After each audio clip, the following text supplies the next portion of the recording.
बिस्मिल्लाहिर्रहमानिर्रहीम। मैं advocate Mohammad Waqas Togar legal defender के प्लेटफार्म से आप लोगों से मुखातब हूँ। जैसा कि हमने एक सीरीज़ स्टार्ट की हुई है, हम मुख्तलिफ़ टॉपिक्स के लेक्चर रिकॉर्डेड कर रहे हैं ताकि आने वाले टाइम में स्टूडेंट्स के लिए हेल्पफुल हो। हमारा जो सब्जेक्ट है वो है सोशियोलॉजी, और आज हम सोशियोलॉजी का टॉपिक डिस्कस करेंगे डेविएंस और क्राइम के हवाले से।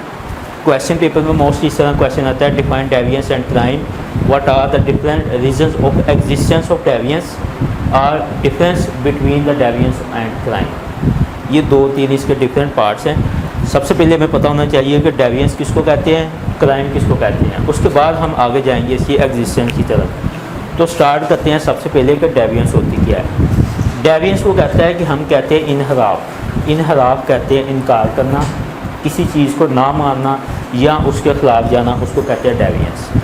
डेविएंस से क्या मुराद है? वो कहता है कि हमारा जो कल्चर है, हमारी जो सोसाइटी है, हमारी जो सोशल नॉर्म्स हैं जिनके मुताबिक हम ज़िंदगी बसर करते हैं, उसकी खिलाफ वर्जी करने को कहते हैं डेविएंस करना। हमारी सोसाइटी में, हमारे माशरे में जो कल्चर चल रहा है, हम उस कल्चर को अडॉप्ट नहीं करते या कोई ऐसा काम करते हैं जो हम सोसाइटी के ख़िलाफ़ जाके करते हैं। इवन वो क्राइम नहीं है, हम सिर्फ वो काम कर रहे हैं जिससे हमारी सोसाइटी डिस्टर्ब हो रही हो, उसको कहते हैं डेविएंस।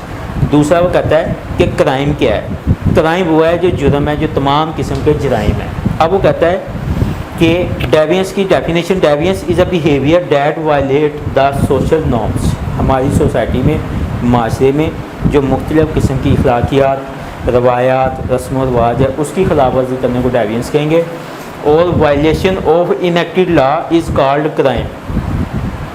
हमारी सोसाइटी में जो मुख्तलिफ रूल्स एंड रेगुलेशन बने हुए हैं, जब हम उसकी खिलाफ वर्जी करते हैं तो उसको कहता है, वो देते हैं हम नाम क्राइम का।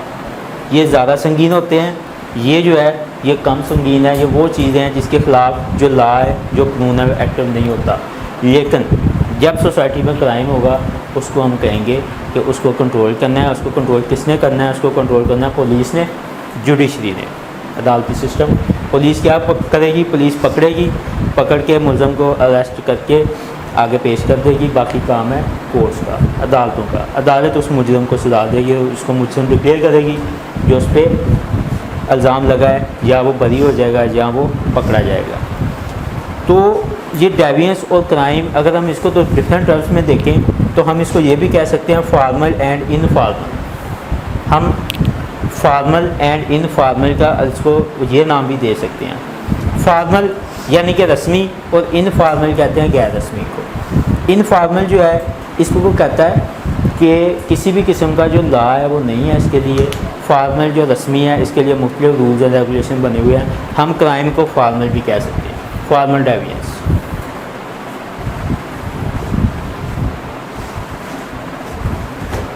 और इसको हम कहेंगे इनफॉर्मल, गैर रस्मी और रस्मी। यानी कि हमारी सोसाइटी में जो हमने बात की है सोशल नॉर्म्स की, ये रस्मी में नहीं आता, ये गैर रस्मी में आता है।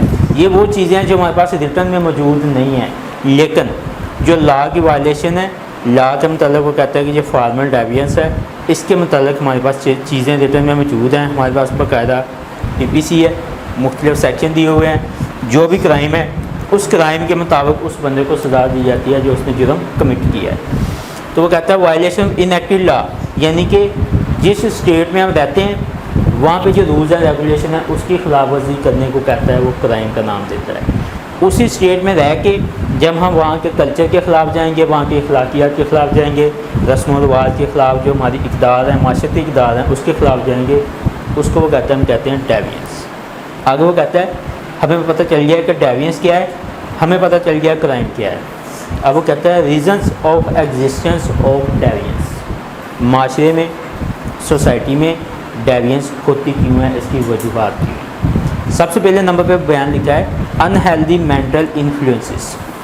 वो कहता है माशरे में कुछ ऐसी सरगर्मियाँ होती हैं जिसकी वजह से इंसान के दिमाग पे, इंसान के माइंड पे मुख्तलिफ़ किस्म के असरात मुनक़द होती हैं। यानी कि हमारी सोसाइटी में, हमारे माशरे में जो नेगेटिव चीज़ें हैं, जो गलत चीज़ें हैं, जो बुरी चीज़ें हैं, वो कहता है कि इंसान के दिमाग पे नेगेटिव इम्पैक्ट डालती हैं। उस वजह से जो इंसान है वो नेगेटिविटी की तरफ जाता है, उसमें डेविएंस आती है, चाहे वो माशरे के ख़िलाफ़ कर रहा है, माशरती इक़दार के ख़िलाफ़ कर रहा है, या वो कोई जुर्म कमिट कर रहा है, तो वो कहता है ये तमाम चीज़ें उसकी जो ज़हनी हालत है उस पर इफ़ेक्ट करती हैं और वो जराइम की तरफ आमादा होता है। सेकंड पॉइंट में वो कहता है इम्परफेक्ट सोशलाइजेशन। इस पॉइंट में कहता है कि हमने पहले एक लेक्चर पढ़ा था, टॉपिक की कवर किया था सोशलाइजेशन के हवाले से। इम्परफेक्ट सोशलाइजेशन यानी कि इसका कहने का मकसद ये है कि उस बंदे का लोगों के साथ किसी किस्म का ख़ास मेल जोल नहीं है, उसका किसी के साथ डायरेक्ट ताल्लुक़ नहीं है, वो बंदा सोसाइटी से कट आउट है और वो बंदा सेपरेट रह रहा है या उसके लोगों के साथ कोई इतने ताल्लुकात नहीं है, तो वो कहता है इस सूरत हाल में भी डेविएंस हो सकती है। वो डेविएंस चाहे तो सोशल नॉर्म्स के ख़िलाफ़ हो, चाहे वो वहाँ के जो रूल्स एंड रेगुलेशन बने हुए हैं उसके ख़िलाफ़ हो, तो वो उसको कहता है सोशलाइजेशन भी एक फैक्टर है। आगे डिसअपॉइंटमेंट, आउटलेट डिसअपॉइंटमेंट, इसमें उसने लिखा है कि बाज़ दफ़ा कुछ ऐसे काम भी होते हैं बंदा डिसअपॉइंट हो जाता है, सोसाइटी में कोई ऐसा काम हो गया है कि वो काम की वजह से बंदा जो है वो डिसअपॉइंट अफसुर्दा होकर क्राइम की तरफ आमादा हो जाए। किसी बंदे को, वो पढ़ा लिखा बंदा है या कोई ऐसा मामला है उसको जॉब नहीं मिल रही, वो किसी मामले की वजह से डिसअपॉइंट हो गया है, वो क्राइम की तरफ जा सकता है। आपको पता है कि सुसाइड भी एक क्राइम है, तो वो भी क्राइम में काउंट होता है। वो कहते हैं कि अगर कोई बंदा को मामला ऐसा हो गया है, उसके हालात जो हैं वो ख़राब हैं, उसका सर्कल नहीं चल रहा, सिस्टम नहीं चल रहा, इकानमी की कंडीशन बड़ी ख़राब है, तो अगर वो बंदा सुसाइड भी कमिट करता है तो इसका मतलब यह है कि उसने क्राइम किया है, वो भी इसमें आ जाता है। इसके अलावा बहुत से लोग, हमारी यंग जनरेशन मोस्टली वो क्राइम की तरफ, वारदातों की तरफ, डकैतियों की तरफ या मनशियात की तरफ राग़िब हो जाती है, तो वो तमाम चीज़ें वो कहते आती हैं डिसअपॉइंटमेंट में। इकनॉमिक लिमिटेशन, इस पॉइंट में कहता है कि आपकी इकनॉमिक स्टेबिलिटी नहीं है, मुल्क है, आपका एरिया है, आपका सिटी है, आपका जो भी इलाका है वो इकनॉमिकली सिस्टम जो है उसका वो वीक है, वहाँ पे हालात बड़े ख़राब है, वहाँ पे रोज़गार नहीं है, लोगों के पास अच्छी इनकम नहीं है, बच्चों के अखराजात पूरे करने का, बच्चों की मेडिसिन और दूसरी बुनियादी ज़रूरतें पूरी नहीं हो रही, तो उस सूरत में भी वो कहता है माशरा जो है वो डेविएंस की तरफ जाता है और माशरे में क्राइम में इजाफा हो सकता है या माशरती इक़दार में उसके ख़िलाफ़ लोग इनहराफ कर सकते हैं। डिज़ायर फॉर प्रेस, इस पॉइंट से क्या मुराद है? इसको कहता है कि हम लोग तारीफ़ सुनने के आदी हो गए हैं कि हम कोई भी काम करें, लोग हमारी तारीफ़ करें तो हम अगला काम करेंगे। वो कहता है सोसाइटी में बाज़ दफ़ा ऐसा भी होता है कि एक बंदा काम करता है तो उसको एप्रिसिएशन नहीं मिलती, उसको किसी इदारे में वो जॉब कर रहा है तो वो एक अच्छा काम करता है या वो बहुत अच्छी सेल करता है, उसको प्रॉपर एप्रिसिएशन नहीं मिल रही, उसको प्रॉपर तरीके से कोई प्राइज़, कोई ऐसा कोई सिस्टम नहीं मिला, तो वो दोबारा वो काम नहीं करेगा। वो कहेगा कि मैं मेहनत क्यों करूँ, अगर सोसाइटी में बाकी लोग जो वैसे काम करें मैं भी उनकी तरह चलता हूँ। तो वो कहता है ये भी एक मामला है एप्रिसिएशन का। आ गया सोशल मीडिया, वो कहता है कि सोशल मीडिया या मैस कम्युनिकेशन या मैस मीडिया ये भी एक ऐसा फैक्टर है जो हमारी सोसाइटी को अफेक्ट करता है। कैसे अफेक्ट करता है?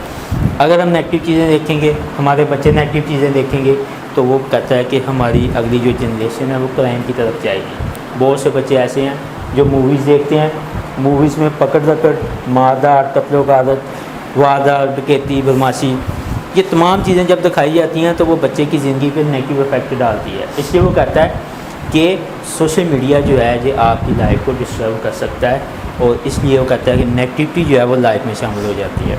इसलिए ये भी एक फैक्टर है डेविएंस का। आगे डिफरेंशियल एसोसिएशन, डिफरेंशियल एसोसिएशन से क्या मुराद है? हमने पढ़ा था कि जब एक बंदा सोशल होता है वो मुख्तलिफ़ लोगों से मिलता है, मुख्तलिफ़ लोगों से सीखता है। एक बच्चा पैदाइश के बाद अपने वालिदैन से सीखता है, अपने पीयर ग्रुप से सीखता है, गली मोहल्ले के बच्चों से, उनको देखता है, उनसे सीखता है। जब वो आगे स्कूल लाइफ में जाता है, स्कूल में अपने दोस्तों से सीखता है, कॉलेज में चला गया, तो वो कहता है डिफरेंट एसोसिएशन, उस बंदे की अटैचमेंट मुख्तलिफ़ लोगों के साथ हो जाती है। डिफरेंट एसोसिएशन होने की वजह से, मुख्तलिफ़ लोगों से तल्क़ात होने की वजह से उसकी एसोसिएशन में और उसके कल्चर में, उसकी सकाफ़त में भी तब्दीली आ जाती है, उस पर मुख्तलिफ़ लोगों के असरात होते हैं। इस वजह से वो कहता है कि उस बंदे में डेविएंस आ सकती है। आगे एब्सॉर्प्शन ऑफ वैल्यूज़, एब्सॉर्प्शन का मतलब है जज़ब करना, वैल्यूज़, इक़दार, रवायात, यानी कि जिस तरह माशरा चेंज होता है, नए माशरे को जज़ब कर लेना अपने अंदर, नए कल्चर को जज़ब कर लेना, नई चीज़ों को जज़ब कर लेना। तो इस वाले से वो कहता है एब्सॉर्प्शन ऑफ वैल्यूज़, रवायात को, इक़दार को, रस्म रिवाज को अपने अंदर जज़ब कर लेने की बात जो है ये भी आता है डेविएंस में। आगे लिखा है लेबलिंग, लेबलिंग से क्या मुराद है? लेवल से मुराद है सोसाइटी में, वो कहता है कि बाज़ ऐसे लोग होते हैं जो एक दफ़ा क्राइम कमिट कर लेते हैं, उन पर एक लेवल लग जाता है कि ये बंदा मुजरम है, इस बंदे ने ये काम गलत किया है। वो बंदा किसी भी क्राइम में मुलव्वस है, वो छोटी नौयत का है या बड़ी नौयत का है, कम संगीन है या ज़्यादा संगीन है, लेकिन उस पर एक सोसाइटी में लेवल लग जाता है। वो लेवल कौन लगाता है? हम लोग लगाते हैं। कैसे कि बंदा क्राइम है, क्रिमिनल है, इसने ये काम किया। वो सोसाइटी में जिधर भी निकलता है तो उस बंदे को उसी नज़र से देखा जाता है कि इस बंदे ने ये जुर्म किया था।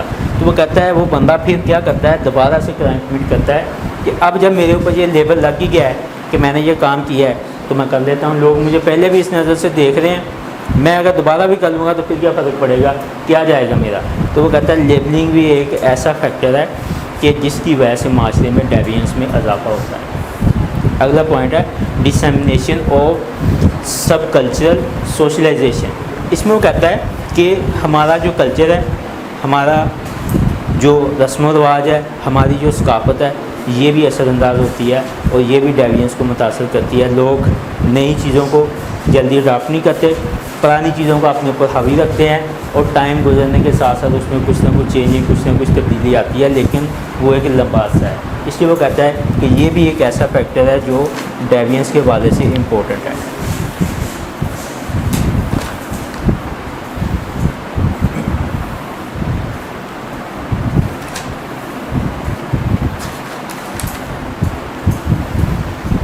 ये हमारे पॉइंट थे एग्जिस्टेंस के हवाले से कि किसी भी माशरे में, किसी भी सोसाइटी में डेविएंस क्यों होती है, डेविएंस का मतलब इनहराफ क्यों होता है और माशरे में, सोसाइटी में क्राइम क्यों होता है। हम डिस्कस कर रहे हैं कि क्राइम जो है इसको रोकने के लिए कौन सी चीज़ें कारफरमा है। इसको रोकने के लिए पावर के साथ रोका जाता है, इसको फोर्स के साथ रोका जाता है। इसमें पुलिस है, हमारी आर्मी है, अगर कोई ऐसी वायलेशन है, कोई हालात ख़राब हो रहे हैं, रेंजर वाले हैं, FIA है, नैब है, ये तमाम अदारे जो हैं ये अपने अपने जॉब के मुताबिक, अपने अपने इख्तियार के मुताबिक ड्यूटीज़ परफॉर्म करते हैं। लेकिन जो डेविएंस है, जो माशरे में हमने बात की है, सोशल नॉर्म्स की खिलाफवर्जी की जाती है, ये कोई संगीन क्राइम नहीं होता। ये सिर्फ ये है कि माशरे में आप उसके रस्म व रिवाज की खिलाफवर्जी कर रहे हैं, क्योंकि ये चीज़ें हमारे पास लिखी हुई नहीं है, ये चीज़ें हमारे पास रिटर्न में मौजूद है कि जुर्म क्या है, उसकी सज़ा क्या है। इसको वो कहता है कि कैसे कंट्रोल करेंगे। इसको कंट्रोल करते हैं डेविएंस को फैमिली सिस्टम के जरिए। हम अपनी फैमिली से कंट्रोल करेंगे। इसके अलावा हमने कल कुछ सोशलाइजेशन के हवाले से पॉइंट पढ़े थे। वो जो पॉइंट पढ़े थे हमने, उसमें वो जिक्र करता है कि सोसाइटी, आपका माशरा, आपका घर, आपका पीर ग्रुप, आपके हमअसर लोग, आपके क्लास फेलोज़, उसके बाद आप यूनिवर्सिटी लाइफ में जाते हैं वो लोग, ये तमाम लोग जो हैं जो डेविएंस को रोकने में किरदार अदा करते हैं। कौन सी डेविएंस को? इनफॉर्मल डेविएंस को। फॉर्मल डेविएंस को रोकने के लिए, क्राइम को रोकने के लिए पुलिस और जुडिशरी कारआमद होती है। जो इनफॉर्मल डेविएंस है, इसको रोकने के लिए आपकी फैमिली, आपकी सोसाइटी, आपके कास्ट का एसोसिएशन, कोई यूनियन, कोई तंजीम साजी, कोई ऐसे मामला जो हैं वो इसको कंट्रोल करते हैं, इस डेविएंस को। आगे इसका अगला हमने रीजन ऑफ एग्जिस्टेंस ऑफ डेविएंस पढ़ ली है। अगर डिफरेंस बिटवीन डेविएंस एंड क्राइम है कि क्राइम और डेविएंस के दरमियान में फ़र्क क्या है, वो चंद एक कॉमन फ़र्क है, वो डिस्कस कर लेते हैं कि वो कौन से हैं।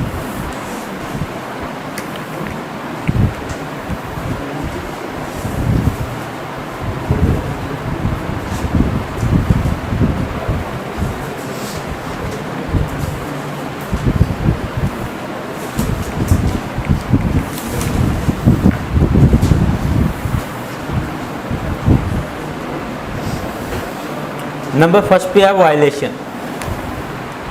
वायलेशन पहला पॉइंट, वायलेशन कि डेविएंस और क्राइम में वायलेशन किस किस्म की होती है, इसमें इनहराफ किस किस्म का होता है और खिलाफ वर्जी किस किस्म की होती है। क्राइम में हमने इसकी डेफिनेशन भी लिखा है, वायलेशन ऑफ इनेक्टेड लॉ, यानी कि क्राइम में वायलेशन ऑफ लॉ,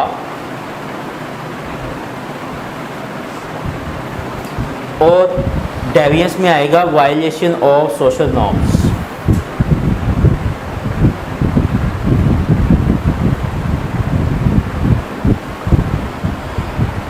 ये दोनों में मेन और कॉमन डिफरेंस है। जो हमने डेफिनेशन से लिया है, किसकी डेफिनेशन से, इनफॉर्मल डेविएंस एंड फॉर्मल डेविएंस की डेफिनेशन से। सेकंड पॉइंट है नेचर ऑफ लॉ। नेचर,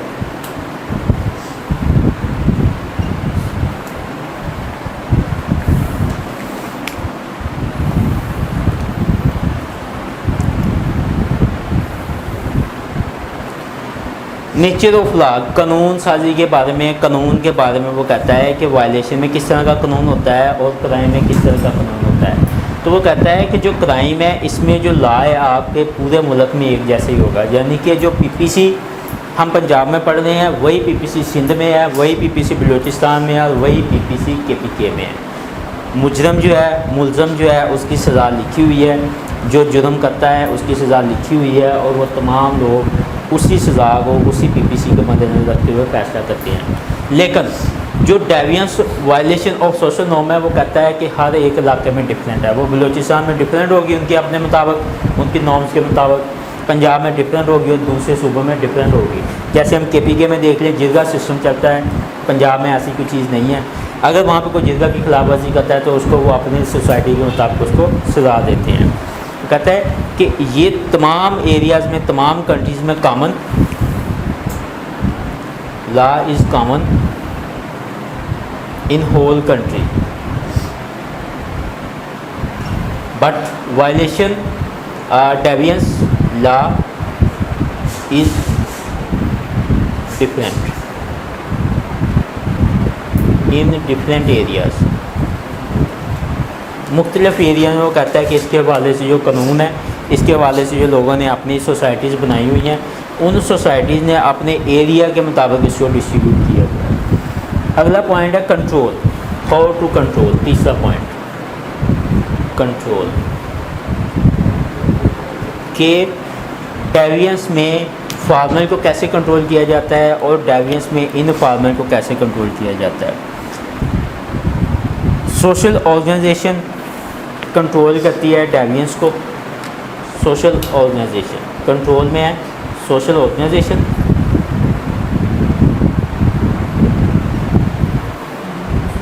आपकी मुख्तलिफ माशरती तंजीमें कंट्रोल करती हैं और इसमें कंट्रोल करती है आपकी पुलिस और जुडिशरी,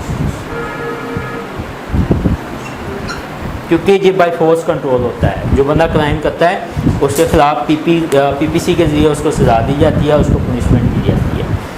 इसलिए पुलिस उस बंदे को अरेस्ट करती है, अरेस्ट करने के बाद वो अदालत के हवाले कर देती है, बाकी अदालत में प्रोसीडिंग चलती है, उसके खिलाफ फैसला होता है। नेक्स्ट पॉइंट है इसका पावर। पावर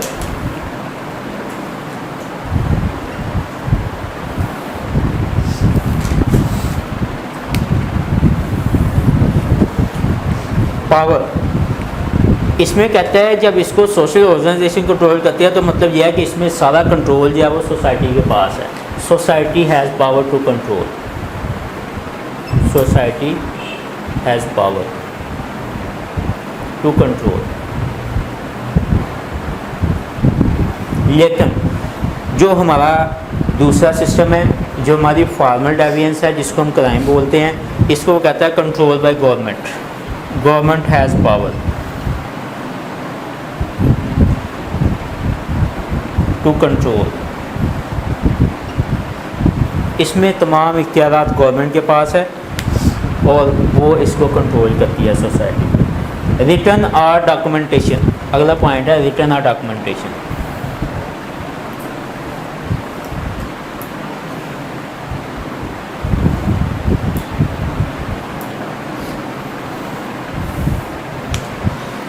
जो हमारे पास पीपीसी है, जो हमारे पास क्राइम के हवाले से है, इसके मतलब तमाम चीज़ें, तमाम सेक्शन, तमाम तज़ीरात पाकिस्तान हमारे पास रिटर्न फॉर्म में मौजूद हैं। लेकिन जो डेविएंस है वो कहता है ये हमारे पास रिटर्न फॉर्म में नहीं है, ये एज़ इट इज़ आगे चलती आ रही है। लोग जो काम करते हैं उसको सोसाइटी में, माशरे में बुरा समझा जाता है और लोग उसको समझाने की, रेक्टिफाई करने की कोशिश करते हैं। Has in written form,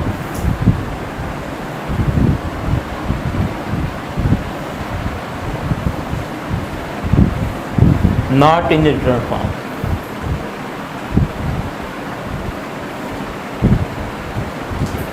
written form में मौजूद नहीं है। कौन सी? इनफॉर्मल डेविएंस। सेवेरिटी, शिद्दत,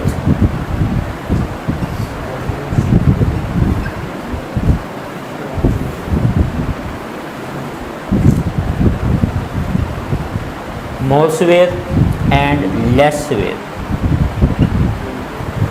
इसमें कहता है शिद्दत पाई जाती है जुर्म की, डेविएंस की, क्राइम की, कि इसमें शदीद किस्म के क्राइम होते हैं। मर्डर है, कत्ल कर दिया है, डकैती है, रोबरी है, थेफ्ट है, टॉर्चर है, एक्सटॉर्शन जिसको बोलते हैं, अगवा हो गया है, और इसी किस्म के जो दूसरे क्राइम हैं वो ज़्यादा संगीन नोयत के क्राइम होते हैं। वो कहता है कि जो डेविएंस है, यानी कि जो हमारी इनफॉर्मल डेविएंस है, ये लेस सिवियर होती है, इसमें शिद्दत कम पाई जाती है, इसमें कोई ऐसे गुनाह, ऐसे जुर्म नहीं पाए जाते जिसकी बहुत ज़्यादा संगीन सज़ा हो।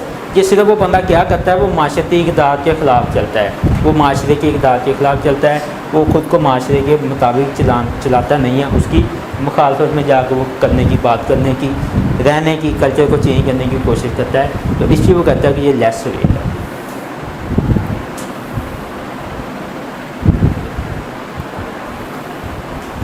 रिज़ल्ट, नेक्स्ट पॉइंट है इसका रिज़ल्ट।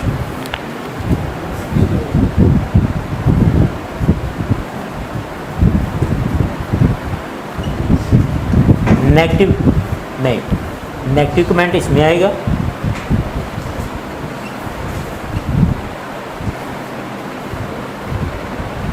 नेगेटिव कमेंट्स डेविएंस में आएगा, इनफॉर्मल डेविएंस में, और इसमें आएगा पुनिशमेंट।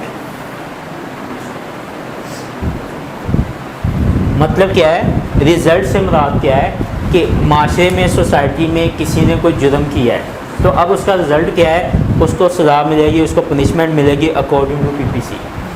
लेकिन वो कहता है कि जब वो डेविएंस करता है, वो इनफॉर्मल डेविएंस करता है, वो माशरे के माशरती इक़दार को मानने से इनकार करता है, तो उसको सोसाइटी में नेगेटिव कमेंट सुनने को मिलेंगे, उसको सोसाइटी पनिश नहीं कर सकती, उसको सोसाइटी इम्प्रिजनमेंट, उसको जेल नहीं दे सकती, उसका हाथ नहीं काट सकती, या उसको कोई और सज़ा नहीं दे सकती। वो क्या करेगी सोसाइटी, इसको नेगेटिव कमेंट उसके खिलाफ पास करेगी। ये लिखा है negative comments. Treatment with offenders, treatment का पॉइंट है।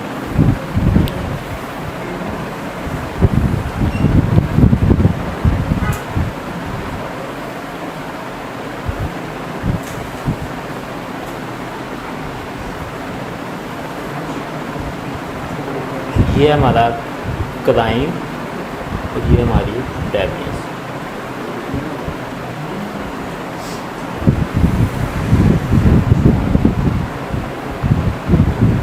आठवां पॉइंट हमारा ट्रीटमेंट विद ऑफेंडर।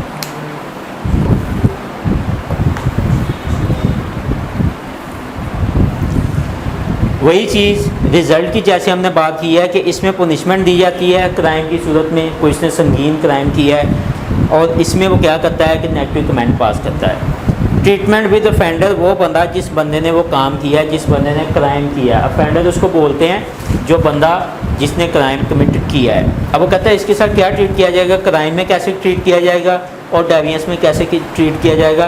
क्राइम में वो कहता है कि इसको पनिश किया जाएगा, पनिशमेंट है, और इसमें क्या है, डेविएंस में क्या है, वो कहता है कि इसके खिलाफ नेगेटिव कमेंट। वही चीज़ सोसाइटी इसके खिलाफ कर कुछ नहीं सकती, सिर्फ इसको बुरा भला कह सकती है, उसके खिलाफ नेगेटिव कमेंट पेश कर सकती है। तो वो कहता है treatment of with offender. Next point है different and universal. Different and universal point number 9। Different and universal, universal and different.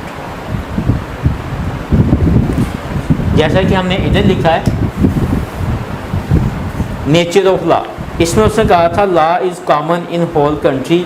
हमारे तमाम मुल्क में जो लॉ है वो कॉमन होता है, लेकिन पूरे मुल्क में वो कहता है कि जो हमारी डेविएंस है, मतलब कि हमारी जो सोशल नॉर्म्स हैं वो एक जैसी नहीं होती। किसी एरिया में कोई और है, दूसरे एरिया में कोई और है।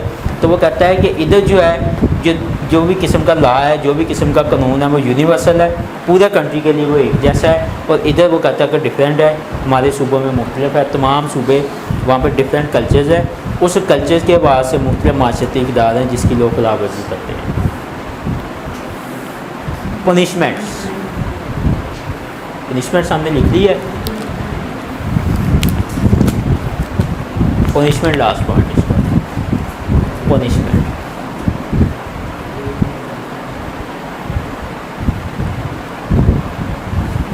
सजाएं।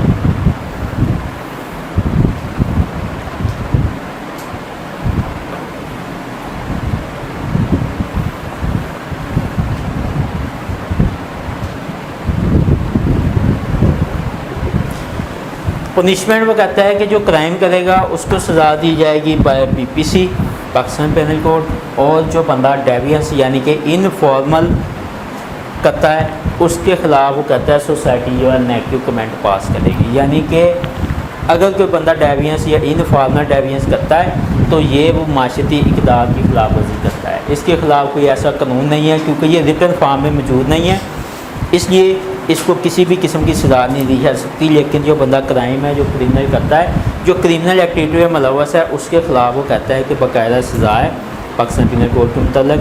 किसी दूसरे कंट्री में चले जाएँ तो वहाँ पे उन्होंने अपने कॉन्स्टिट्यूशन के मुताबिक सज़ाएँ रखी होती हैं। ये हमारा टॉपिक था, difference between the crime and deviance के हवाले से हमारा मुकम्मल ये टॉपिक जो है ये कवर हो गया है।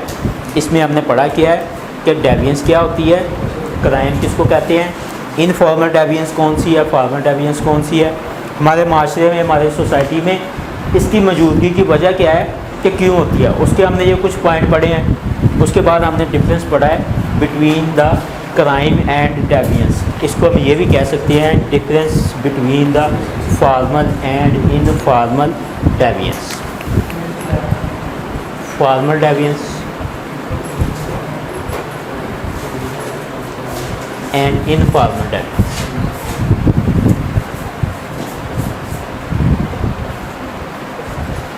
अब ये ज़रूरी नहीं है कि वो पेपर में क्वेश्चन दे आपको कि define deviance and crime, reasons of existence of deviance, difference between deviance. वो स्टेटमेंट चेंज करके भी पूछ सकता है, वो आपसे फॉर्मल और इनफॉर्मल डेविएंस भी पूछ सकता है। तो आपको पता होना चाहिए कि जब वो इनफॉर्मल का नाम ले रहा है वो सिर्फ डेविएंस की बात कर रहा है, जब वो फॉर्मल के नाम ले रहा है तो इसका मतलब वो क्राइम की बात कर रहा है। वो फॉर्मल और इनफॉर्मल यूज़ करे, वो डेविएंस एंड क्राइम का वर्ड यूज़ करे। हमारा क्वेश्चन यही बनता है जो हमने पेपर में पुट करना है, ठीक है। बाकी इंशाल्लाह अगला जो टॉपिक है वो किसी और लेक्चर में कवर करने की कोशिश करेंगे। अस्सलाम वालेकुम।